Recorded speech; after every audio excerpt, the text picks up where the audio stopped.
On today's edition of New Amsterdam Radio, Google eyes its next acquisition. And what does that mean for you? Stay tuned. I gotta say, New Amsterdam Radio is brought to you part by Anchor FM. Have you ever thought about making your own podcast? You see, when I was trying to get this podcast off the ground, I had a lot of questions. How do I record an episode? How do I get my show into all the apps people like to listen? How do I make money from my podcast? And most importantly, I don't want to deal with cables and wires and all those things. You see, the answer to every single one of these questions is pretty simple. Anchor. Anchor is the one-stop shop for recording, hosting, and distributing your podcast. And best of all, it's 100% free and ridiculously easy to use. And you can use your phone, which is pretty awesome. Now, Anchor can match you with great sponsors who want to advertise on your podcast. That means you can get paid to podcast right away. In fact, that's what I'm doing right now by reading this ad. So if you ever wanted to start a podcast and make money doing it, go to anchor.fm/start. That's anchor.fm/start to join me and the diverse community of podcasters already using Anchor. That's anchor.fm/start. I can't wait to hear your podcast.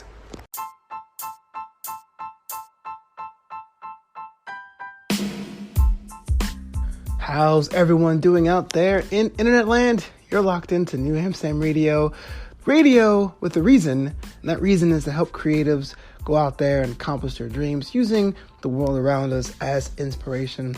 I'm Flobo Boyce. Thank you so much again for tuning in and telling your friends about the show, and also your feedback. Feedback is also great. You guys can leave your own feedback over at my website at flobito.com.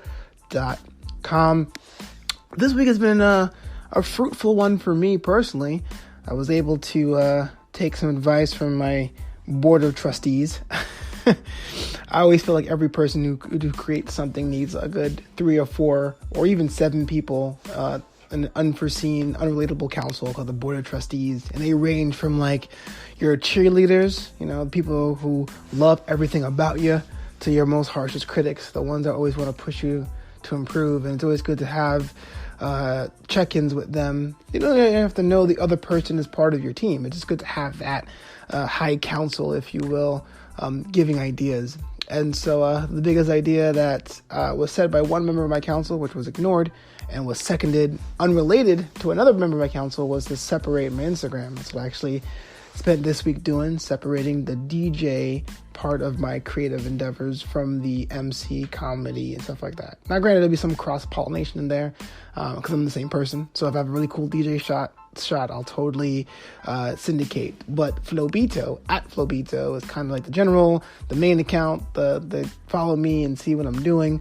And then there's DJ Flobito, which is just the performing, the MCing and the DJing side of it, or the MCing when I'm DJing side of things. So that was like my current project, and it's always good to listen to your high council if they know what's best for you. And really, as you get older, you get to be more judicious in seeing if you do listen or don't. Like, for example, when my first member told me to do that, I was like, I don't see the point of it. But then when someone else said it and a third person was hinting towards it, I said, well, it won't cost me anything, right? Let me give it a shot. But unrelated to that, I was able to perform as an MC, as a host for an entire conference this week. That was pretty cool.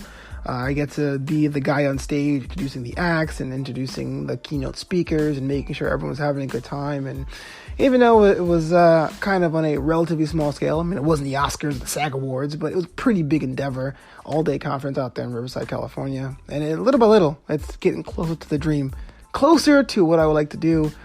Be the man with the microphone. So for those of you out there who are struggling with your own projects of, man, will I ever get seen, or will I ever get the opportunity? I mean, it may happen. I can't sit there and tell you, follow your dreams, it'll do it, it'll work, because we've heard that a billion times, and sometimes you can follow your dreams to the end of the earth and jump off a cliff. But I will say that, at least in 2019, despite my own personal challenges, I've been a lot more fruitful in advancing what the Flobo Boyce brand is and what I'm working on. So that's pretty cool. That's how I'm doing personally. How are you guys doing personally? Make sure you let me know by contacting me on Twitter or Instagram, because I have 2 of them now. I was working on. Today, we're going to talk to you about Google and their latest acquisition, or their acquisition that's on their map to be acquired. It hasn't quite happened yet as of this recording. Fitbit. Yeah, we're going to talk about that right now.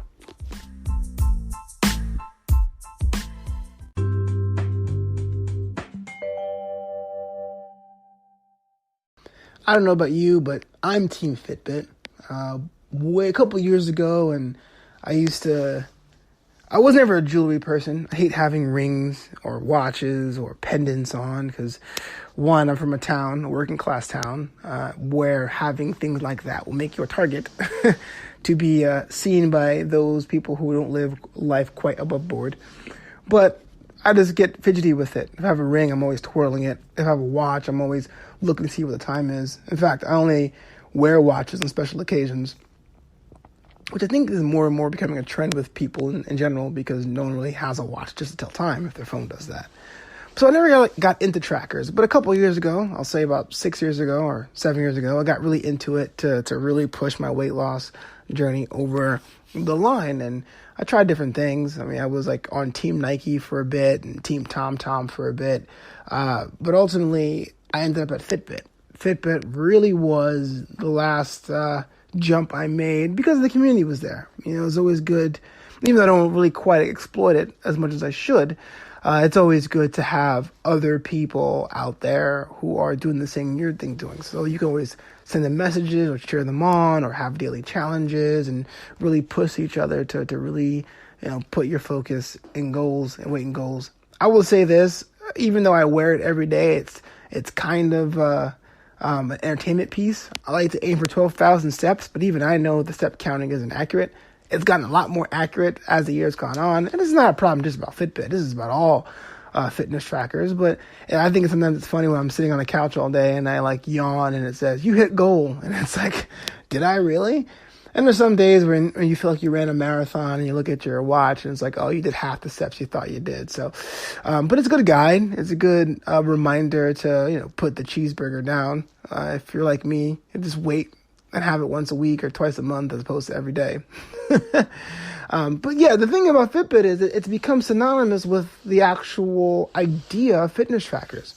When it's almost like a genericized term. It's like when we say Kleenex instead of tissue paper, or we say Simonize instead of car wax or car cleaner or what have you.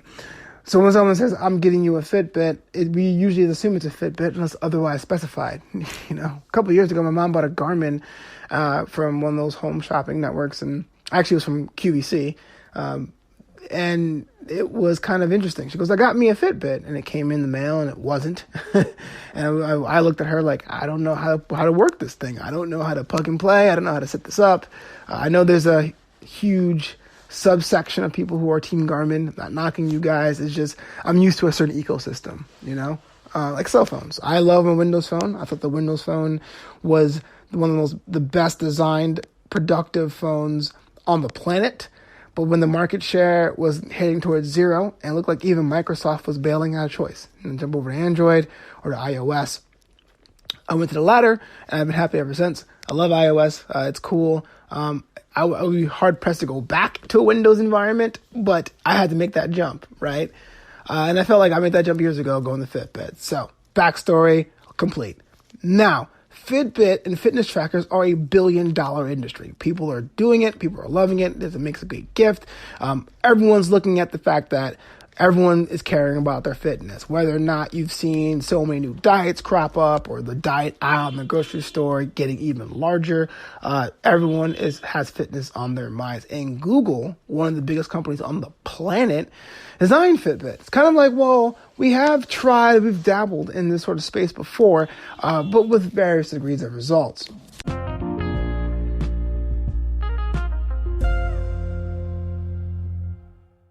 The question you have to ask yourself is why?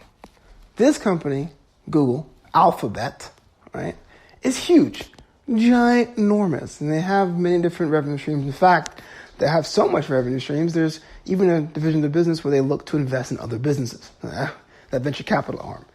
The idea is that even though they can build things in-house, it's really about the power of the community. It's about the people, right? Because you can build architecture all day, but if no one's going to witness or experience your buildings, then you pretty much have a ghost town.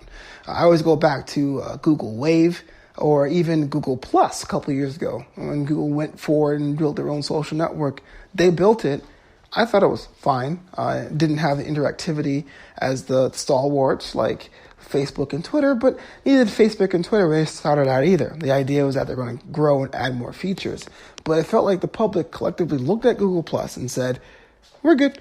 And over time, the Plus and Google Plus kind of faded away, and that project folded. So you understand that this is a billion-dollar business. You understand people are getting more and more into the process of understanding and tracking their health and more health conscious. You're a big company and your own products have not gained traction and market share. Now, I should also say that Google is a publicly traded company. So now you have stakeholders and shareholders looking for growth. Now, we can get to a whole big idea about companies of that size kind of being cornered into manufacturing their growth from quarter to quarter, but it's not this kind of show. I'm not going to go into that. So Google had a choice. It was really to try to reimagine the fitness-based community and offer a completely different product backed by the perceived quality of the Google mark, or explore ways to buy into an existing brand that already had the existing community. Because when it comes to business, it's not about getting customers, it's about getting repeating customers. And as I record this episode on All Hallows Eve 2019, there's just talks. Nothing has been finalized, but Wall Street's talking about the idea of a company like Google, like Alphabet, buying into a company like Fitbit. And let's not talk about the whole data implications of everything like your heart rate and your sleep and can be tied to your Gmail or your photo account. I mean, this has potential for a lot of good things, a lot of nefarious things, but the good things are there too. So there is a benefit to the merger. It isn't just for the dollars and cents of it all, but it could be a way to synergize other aspects of the core Google products. But the most important thing is the community. The most important thing is these ideas don't work if there's no one opting in, if there's no one buying in. And that's why it looks like this, if I can speculate, is more likely to happen than not happen.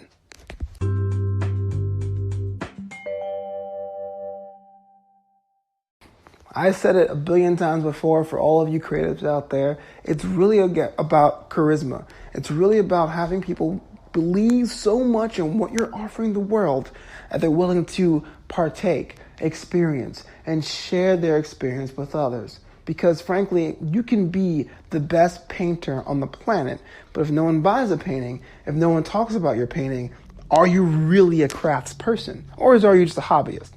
Now, I'm not trying to poo-poo anyone who's out there really struggling to get themselves heard or really struggling to get their business out there.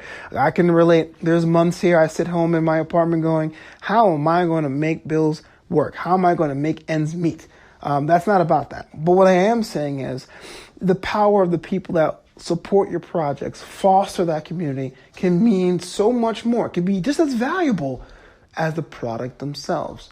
Now, your friends and family are great. They're the first ones that try to encourage you and say, hey, keep on doing it. But the problem is, in my experience, is that they've seen you at the start. They've seen you when you sucked at it. They've seen you when you weren't that great. And what happens eventually is we can get to a level, if you work hard enough, where you can command a premium. Usually it's pay. But sometimes it could be performing downtown, or it could be being a part of a bigger collective. You'll see your friends and family balk. Hey man, keep on doing what you're doing. Great, I have an album out. It's $10.99. Do you want to support? Oh man, I don't know. It gets very frustrating for creators on the rise in that certain level. It's the first plateau that most of creative people have to deal with. How to keep that community going. And I want to suggest something for you today. It may sound radical. It may not be, which is great if it's not.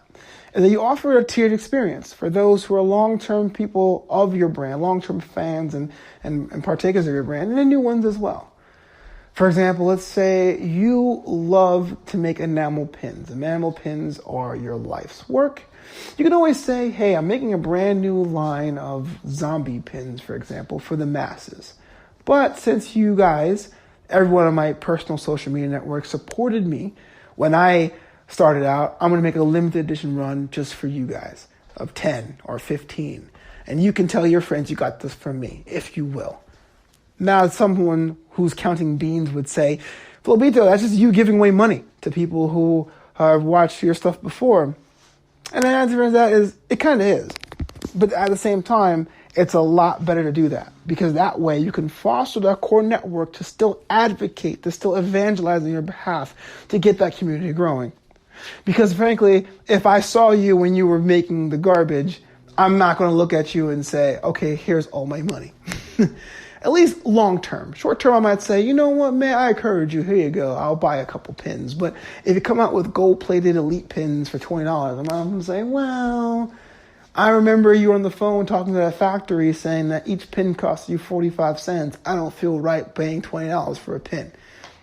I'm getting very into the weeds with the whole pin idea. But you know what I'm saying. Always give your long-term investors and fans something to buy into, to latch on to, so they can share their friends, hey, look, I'm doing something. Because long-term community members will evangelize over a longer period of time. And your new members are great. Numbers are great. Expansion's great. Growth is great. But you really want that core base of people who are just on it. They're loyal. They're willing to bat for you. Those are the kind of things that other companies see. Other companies, other brands, other patrons see about the cash you have as a creator. And saying, hey, look, this guy, when he performs live with his ukulele, for some reason, 300 people come out. Doesn't matter if it's to a small bar. Doesn't matter if it's to the beach. This guy can command 300 seats every time. Let's have him on our film festival. Let's have him on our music festival, Let's have him playing at these college campuses. Let's activate this guy. Let's buy into this ukulele business. That's pretty much what's happening with Fitbit. Fitbit has cornered the market, maybe not so much in revenue, but definitely in cultural cash of what that stands for. And now you have one of the biggest companies in the world come knocking. Whether or not that happens remains to be seen. But there's always something to think about when you work on your own creative projects. Because frankly, when you go sit here all day and talk about, we're doing it for the culture and love, and that's great. But you really want people to see. Maybe not, maybe you don't want to have the money. Maybe you're saying, no, well, money's secondary. But you really want other people to experience what you create. That's why we create. It's really for others.